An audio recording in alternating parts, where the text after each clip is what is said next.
June 8th, 2026. Let's get into it. Quick shout out to today's sponsor, Grid Term. Run multiple terminal sessions side by side, perfect for Claude Code or Codex power users. Gridterm.com, link in the description. After 2 years of broken promises, Apple's Siri AI overhaul is finally here and it's running on Google Gemini.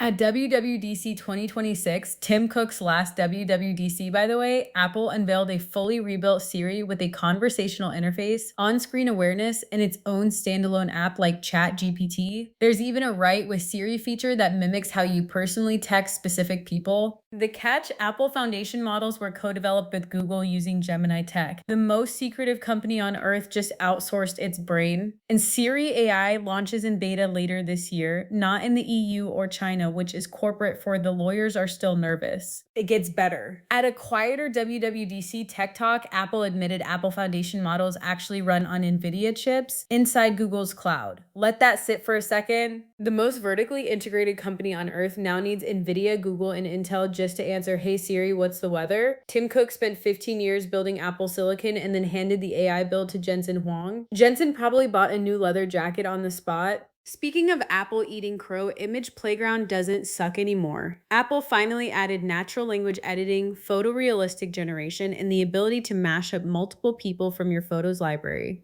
Apple also explicitly promised they won't train on your photos, which is a sentence Google and Meta will never say out loud. The Photos app also got a spatial reframe tool that shifts the camera angle after the fact using generative fill, an extend tool for outpainting, and a way better cleanup. Your vacation photos are about to get aggressively editorialized. Meanwhile, OpenAI filed a confidential S1 with the SEC 1 week after Anthropic did the exact same thing.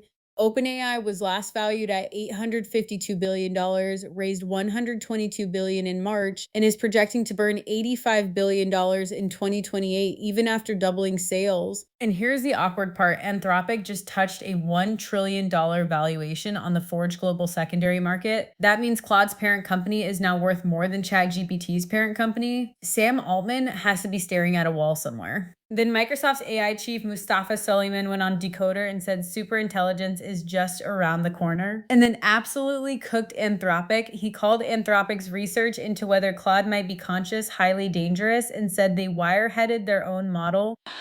Those are fighting words. Suleiman also revealed Microsoft's Maya 200 chip is 30% cheaper than NVIDIA's GB200 and dropped a new reasoning model, MAI Thinking One, that scores 97% on AMI, basically on par with Claude Opus 4.6. Oh, and Microsoft signed a brand new contract with OpenAI in October that lets them chase super intelligence independently. The honeymoon is officially over. And then there's Ed Zetron, who dropped a piece called AI is Slowing Down that's currently the top story on Hacker News with 288 points. His argument: the math just doesn't math. AI needs $3 trillion in revenue by 2030 to survive its compute commitments. The receipts are brutal. Anthropic has $330 billion in compute commitments and needs $174 billion in revenue by 2029. Uber capped employee AI spend at $1,500 a month, T-Mobile at $2,000, and Brex non-engineers got, wait for it, $5 a week? $5? That's a small coffee. On the consumer side, Amazon launched AI-generated custom merch, and Redbubble and Etsy should be sweating bullets. Alexa for shopping now lets you type a prompt, and Amazon will print and prime ship you a custom shirt, hoodie, tumbler, or water bottle. It's free, you just pay for the product. The Verge tested it, and a Nix design got flagged for third-party content concerns, which is Amazon speak for "our lawyers saw that logo." The whole print-on-demand industry just got Amazoned in real time. Google also quietly shipped a massive notebook LM upgrade. It now runs on Gemini 3.5 and gets its own cloud computer per notebook, powered by Google's anti-gravity agentic platform.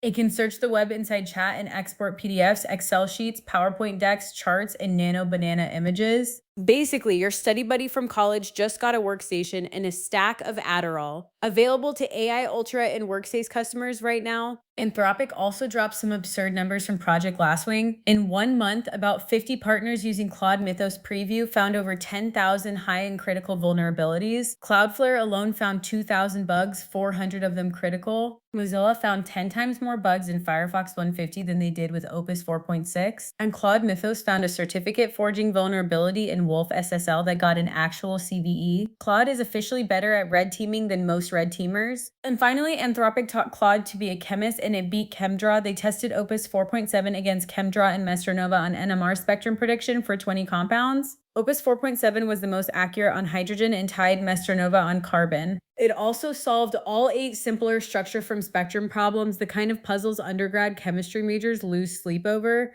So the model that writes your code can also identify your mystery molecule. The job market for chemistry TAs just got weird. Don't forget to check out today's sponsor, GridTerm, link in the description. Outro, but I future technology. That's the news. See you tomorrow.